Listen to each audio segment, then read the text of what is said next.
This is a question I have for you, okay? Mm-hmm. Fedor Mm-hmm. Emelianenko was cut Mm-hmm. from the UFC / Strike Force by Dana White this past week, okay? Did anyone read what he said about him?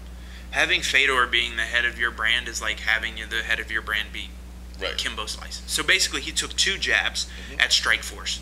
One, because Fedor's washed up, according to Dana White, and 2, because you actually put all your money on Kimbo Slice. Well, Right. Dana, you tried Kimbo Slice out too, so I don't know. Yeah, you know, it's I'm sorry, so what was your question? well, you look at Fedor's legacy, and it's going to be always great, you know, because he was one of the pioneers that really just had. It's a different game now, and unfortunately, at the end of his career, he suffered 3 straight losses, and some people can't accept that. Some people realize that it just evolves. I mean, a lot of people, like Muhammad Ali, was most people consider the greatest boxer of all time, and obviously he got in the ring a few times too many, and towards the end of his career, it you know, but that didn't take away what he had done in the ring prior to that. Now, looking at Fedor, right? Everybody, I'd say 3 years ago, he's by far was considered the greatest MMA fighter of all time.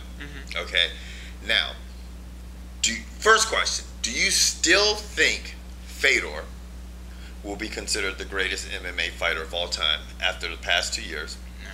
And if you don't, who do you think now, if MMA was to end today, who do you think would be the best MMA fighter, considered the best MMA fighter of all time?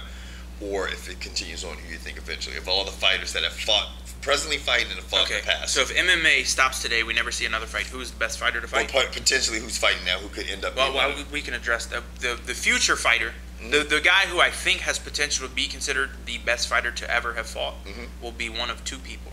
It's either going to be GSP, depending on how much longer he takes. No, seriously. See, now all you motherfuckers, George, because you guys know how George runs GSP. See, at least he's honest. Right, I'm being honest, because here's the way I could see GSP solidifying that, is if he takes care of Diaz and goes, you know what, all right, and as much as I fucking hate to say this, give me 6 months, I'll go up to 185, and if he goes up to 185, he doesn't have to win every fight at 185 for me. Right. He could go up to 185 and go 50-50.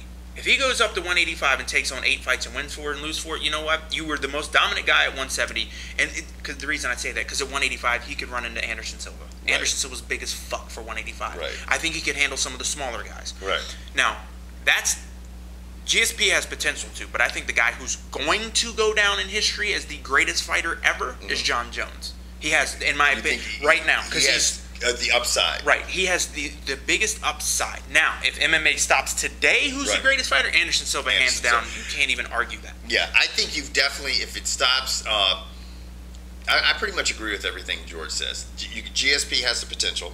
I think, honestly, GSP, if he makes the transition to middleweight, I think he's got to do better than the 50-50 record to get the respect. Because if he starts getting smothered out and winning half his matches, people will start to remember just that, and then people will look at someone like Anderson Silva that has jumped up, fought at middleweights, and jumped into the light heavyweight and just destroyed people at the light heavyweight. He hasn't taken a loss in the octagon in the light heavyweights yet. So, in contrast, you're looking at 2 athletes. You're looking at one that goes between 2 classes and dominates both of the classes, and then you're looking at if GSP made the transition to middle and was a 50-50 fighter in the middleweight class, most people would write him off as the greatest ever.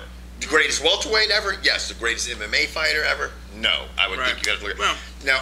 I just think with him being a smaller man, if he goes up and dominates or fights guys his size and some of the smaller 185 guys and wins, I expect that. But if he goes in there versus a Marquardt, for instance, if he stayed at 185, I think that'd be a tough fight. I think Anderson would be a tough fight. I think Chael Sonnen would fuck GSP up right now. See, Chael Sonnen is huge. But see, let me give you an example of why I say I think he'd have to do good. Let's look at someone who is, right now, people are considering him the best pound-for-pound fighter in the world, Manny Pacquiao. Okay?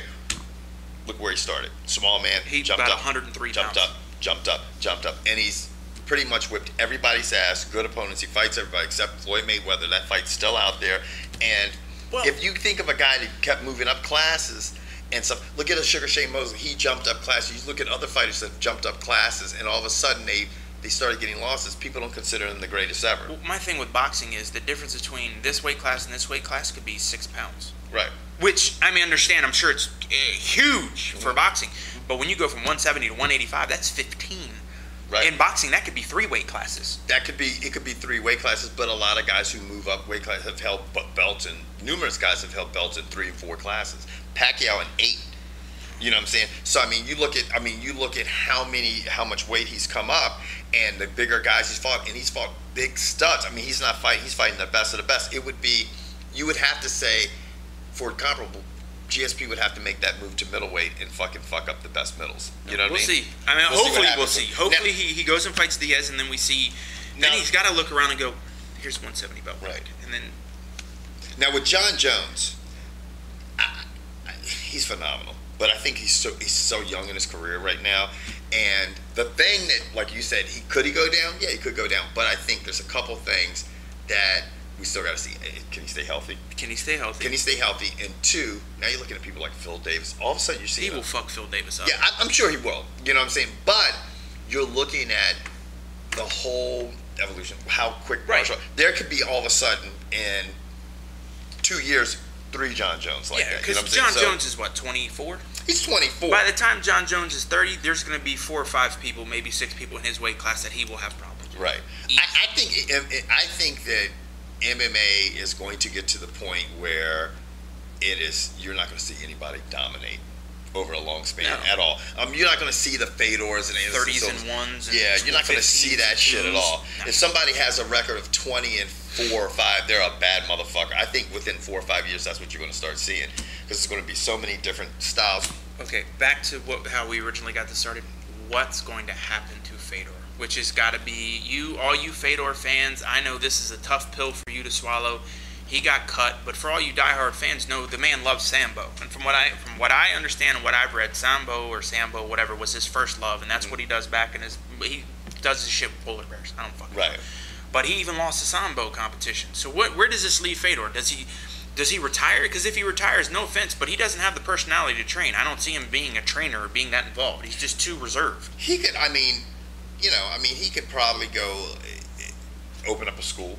And just use his name. Put his name on it. Put his name on it and have some, really good athletes come in there and work and show up and do things every once in a while and probably have a lot of success. Where do you see Fedor going tomorrow?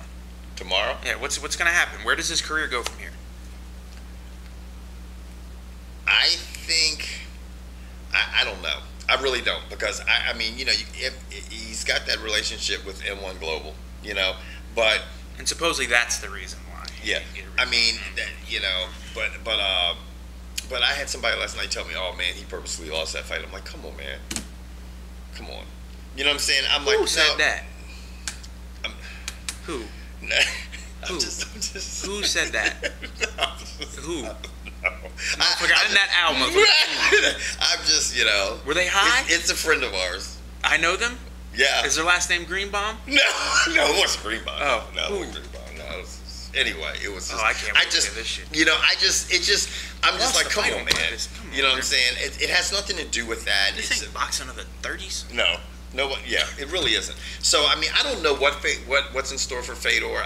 Maybe all of a sudden, him and M Global will put together something. If I was Fedor, what I would try to do is get with M1 Global, put my name behind it, and all of a sudden get a new crop, and maybe try to eventually have an organization that could possibly compete with the UFC.